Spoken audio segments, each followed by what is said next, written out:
तो देखो यहाँ पे मार्केट खुला, हम लोग एक्चुअली क्या है, कल जब मार्केट खुला था ना, तो एक्सपेक्टेशंस कुछ ऐसी थी कि जिस हिसाब से यहाँ से डाउन होके घूम के ऊपर आया था ना, तो यहीं पे एक्सपेक्टेशन ऐसी थी हमारी कि मार्केट एक बार यहीं कहीं खुल जाए मार्केट। और प्रोबेबली ये जो एरिया था ना, ये हर्डल का काम कर रहा है कि मार्केट खुला और यहाँ से हम लोग एक ब्रेकआउट का एक्सपेक्ट कर रहे थे कि ये लेवल टूटेगा तो एक ब्रेकआउट मिल जाएगा ऊपर की तरफ। लगभग ये आपका लेवल हो जाता है 38,150 के आसपास। तो यहाँ से प्लानिंग ये थी कि अगर ये लेवल टूटेगा तो हमें लगभग 200-300 पॉइंट का एक मूव ऊपर की तरफ मिल जाएगा बाइंग के लिए। मेरा प्लान ये था मार्केट का। पर हुआ क्या, मैं बस यही बात कर रहा था कि मार्केट खुलने के बाद यहाँ पे इस जोन में किस तरह से रिएक्शन देता है मार्केट।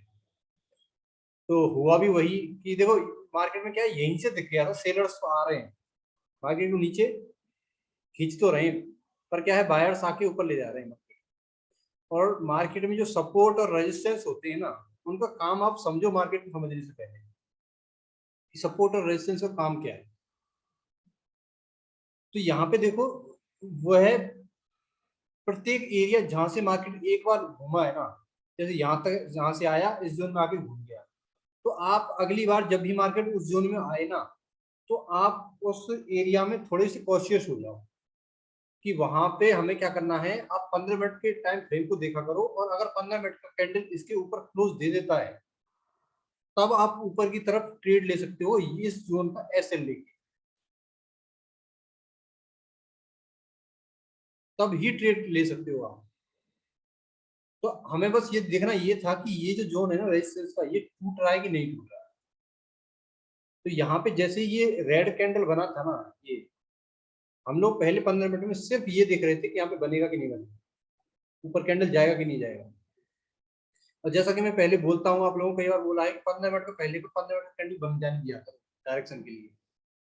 उसके बाद हुआ क्या कि इसी कैंडल के अंदर 3 कैंडल बनाए और उसके बाद साफ सेलिंग आने लगी। तो यहाँ से अगर आप लोग इतना वेट कर लेते ना, 1 घंटे का वेट, और उसके बाद ये इस जोन को तोड़ के जैसे ही मार्केट नीचे जाने लगा था, यहाँ से आप ट्रेड ले सकते थे, जो मैंने किया। मैं मेरा बता रहा हूँ कि मैंने यहाँ पे इन चारों कैंडल में कोई ट्रेड नहीं किया था। पर यहाँ से जैसे ही ये कैंडल बनने लगे ना, कि मार्केट में क्या होता है, ये जो गैप होते हैं ना, ये गैप ये हमेशा भरने के लिए मार्केट आता है। अगर खुलने के बाद मार्केट एक बार नीचे आने लग गया ना, तो यहाँ तक आप मानो ये लेवल है ना, ये इसके लिए सपोर्ट का काम करेगा। तो यहाँ से मैंने यहाँ तक वेट किया इसका, और जैसे ही ये लेवल टूटेगा उसके बाद मार्केट का जो प्रीवियस सपोर्ट है ना वहां तक जाएगा। तो मेरा टारगेट यहाँ तक का था। तो यहाँ से इस लेवल से जैसे टूटा, मैंने यहाँ तक के लिए पहला ट्रेड लिया था। उसके बाद मार्केट रुका नहीं, तो फ्लो फ्लो में जैसे मैं काटने गया मार्केट और नीचे चला गया, तो अपने ट्रेड यहाँ तक बने आराम से। और उसके बाद मुझे पता है लोगों ने क्या किया होगा। कुछ लोग सोच रहे होंगे जिस हिसाब से ये वॉलेटाइल रहा ना इस जोन में, कुछ लोग यहाँ पे कॉल लेके बैठे होंगे, उनका भी मार्केट ऐसे खा गया।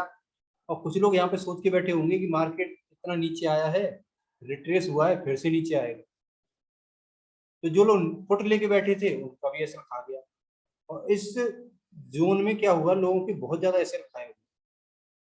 तो जिन लोगों ने यहाँ से यहाँ तक प्रॉफिट कमाया होगा ना, उन्होंने अपने प्रॉफिट का कुछ हिस्सा यहाँ पे दे भी दिया होगा वापस।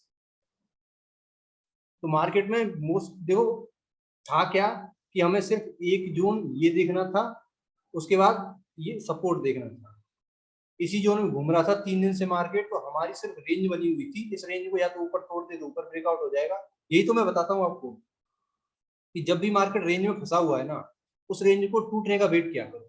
अब देखो जिस हिसाब से मार्केट यहाँ पे इस रेंज के नीचे आके और इस रेंज के नीचे ही क्लोज दे दिया है। अब अगर हमें ऊपर की तरफ ट्रेड लेना होगा तो हम लेंगे ट्रेड कब, जब ये जोन टूट जाए।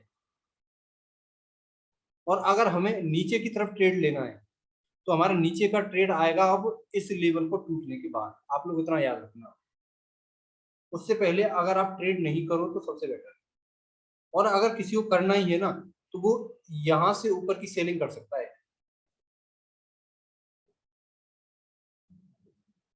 पर पुट सेल मत करना गलती से भी, क्योंकि पुट की देख लेना कि मार्केट अगर जाएगा ना धीरे धीरे धीरे धीरे ऊपर जाएगा तो आपको निकलने का मौका मिल जाएगा कॉल से, अगर आप गलत हो गए।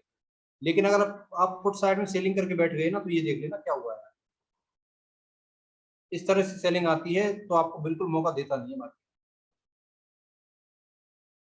तो अभी फिलहाल जिनको भी सेलिंग करनी है वो कॉल साइड सेलिंग करो, थोड़ा सा फार यहाँ की सेलिंग कर लो, यहाँ से ऊपर की मतलब 38,500 या 39,000 के आसपास आपको लगभग 5 मतलब 39,000 भी आप सेल करोगे ना तो वहां भी आपको 60-70 रुपए का प्रीमियम मिल रहा होगा, तो वहां पे आप सेलिंग करने के लिए चले जाओ और वहां पे एसएल रख लेना मुश्किल से 10 से 15 रुपए, इतना एसएल लगा के और सेलिंग कर सकते हो आप लोग। लेकिन अगर आप यहाँ पे क्या है, ये 10-15 पॉइंट का जो है ना एसएल, ये आपको निकलने का मौका मिलेगा इसमें। लेकिन अगर आप पुट सेल करके बैठ गए ना तो याद रखना मार्केट बिल्कुल मौका नहीं देगा और फट से नीचे आएगा। तो आप ये 60-70 रुपए का अगर आप सेल भी करते हो ना तो ये कब 120 और 150 हो जाएगा ना आपको पता ही नहीं चलेगा। तो इसलिए मैं कहूंगा कि अभी पुट सेल मत करना, क्योंकि जिस हिसाब से बिक्स का चार्ट देखा किसी ने? हेलो, नहीं विक्स नहीं देखा। मैं बताता हूँ पहले, आप लोग एक बार बिक्स का चार्ट देख लो क्या हुआ है, आप लोगों को आइडिया हो जाएगा। देखो मैं दिखाता हूँ कि मार्केट में वॉलेटिलिटी आई हुई है बहुत ज्यादा।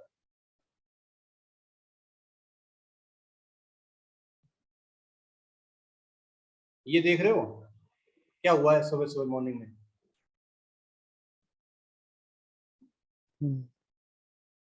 व्यास जी,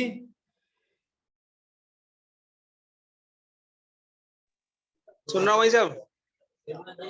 भाई साहब मैं बताता हूँ ना आप लोगों को कि बिक्स जब भी बढ़ जाए तो थोड़ा सा कॉशियस हो जाया करो। जी हाँ, विक्स नहीं देखा आज।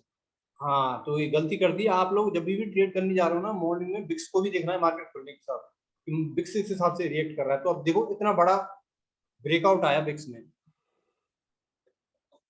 तो ये ब्रेकआउट ही तो शो कर रहा है मार्केट में वॉलेटिलिटी बढ़ने वाली है, मतलब मार्केट ऊपर नीचे ज्यादा करेगा। और हुआ भी वही, मार्केट ऊपर खुला फिर नीचे आया फिर ऊपर आ गया और फिर वही वही घूमता रहेगा। तो अभी क्या है मार्केट में वॉलेटिलिटी आई हुई है तो थोड़ा सा कॉशियस होके और क्वांटिटी थोड़ा कम कर देना ट्रेड में, और कम से कम कल के लिए तो बिल्कुल कम कर लेना क्वांटिटी, कि कोई भरोसा नहीं है अभी मार्केट का, हम मूव करने वाला है कोई डायरेक्शन नहीं हो रही। क्या एक्चुअली कहते हैं ना कि यहाँ पे चल क्या रहा है कि इधर से देखो इकोनॉमी की लैंग्वेज में आपको बता दूं तो हमारे क्या है, इधर से डॉलर भी वीक हो रहा है, क्रूड ऑयल भी नीचे आ रहा है, तो मार्केट को ऊपर जाना चाहिए, सेंटीमेंट्स पॉजिटिव हो रखे हैं ना, है ना भैया जी?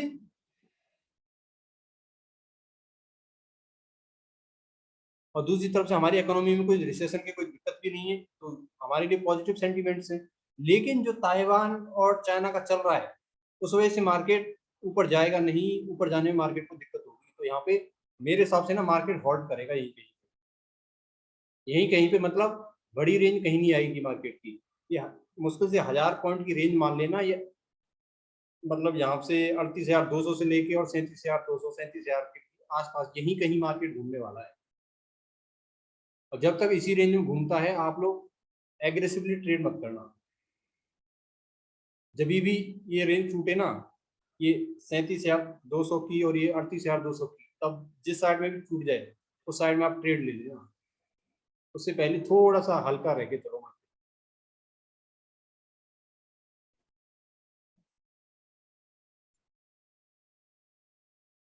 ठीक है ना, अगर आपको सेलिंग करनी है तो आप ऊपर की कॉल सेल कर दो, कोई दिक्कत नहीं है 39,000 के आसपास की, क्योंकि आपको ना वहां पे प्रीमियम मिल जाएंगे।